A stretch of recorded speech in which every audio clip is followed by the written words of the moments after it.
I had never considered having breast cancer, and by the grace of God, I was caught in time.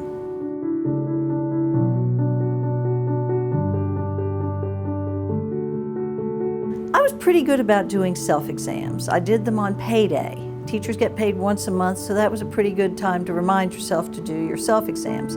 But payday was the 25th, and I had forgotten to do it in December, and I hadn't gotten it done in January. One evening in February, a horse squashed me trying to go through a door that he really wasn't supposed to go through, and I didn't sustain any permanent injuries, but I felt, and there was a big change from Thanksgiving. And on March 15th, I made it in to get the ultrasound and mammogram.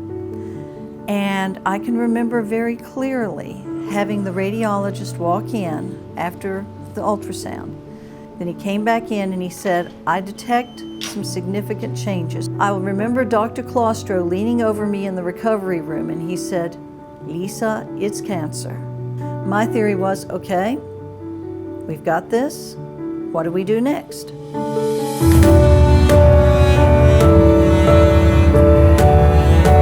I asked a friend at UVA, at the hospital there, where I should go. Is this the best place for me? Should I go to UVA? Should I go down to Wake Forest? She said, "You have one of the most renowned oncologists on staff." And she said, "You are going to be in wonderful hands. Stay there, you don't have the stress of traveling."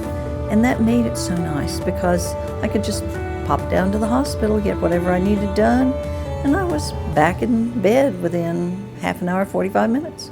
The hospital was fantastic. I can't say enough. He sat down and answered every one of those questions, and he told me to start with, he said, "I don't care how many questions you have. I'll sit here until every one of them is answered," and he did. They called and checked on me periodically. The staff all knew my voice when I called. That was so nice to have friendly voices at the other end.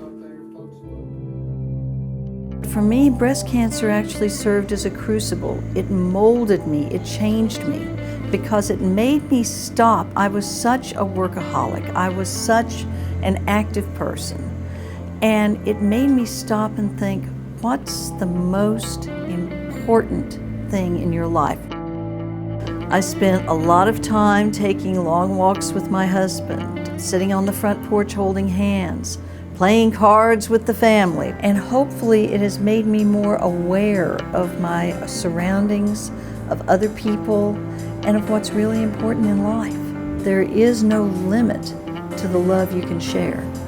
You don't have a finite amount, and you can care about people and help people, and it doesn't lessen the love and affection you have for other people.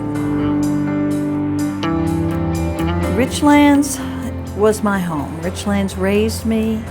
A lot of the people that I know in Richlands are still here. Took a job in Tazewell, moved up there, and then I married a wonderful man from Tazewell, and I've lived there ever since. People from school, people from church, the community were so supportive during this time. They brought in food for me and for the family, and they just sort of picked up the ball and took care of things. The people here, of course, are my friends, are my family. Even the ones that you don't know, you feel that connection to because it is community.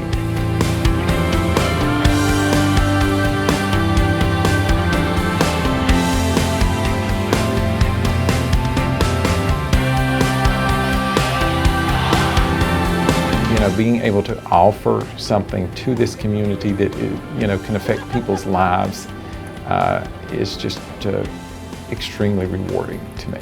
The most rewarding aspect is when several years later you're in the community and you run into somebody that received therapy and they're doing well and they're cancer-free, and you know that you had a part in that.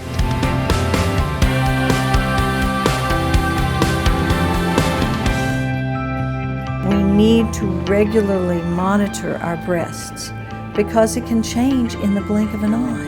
Breast cancer, of course, this year will probably affect about 260,000 women in the United States.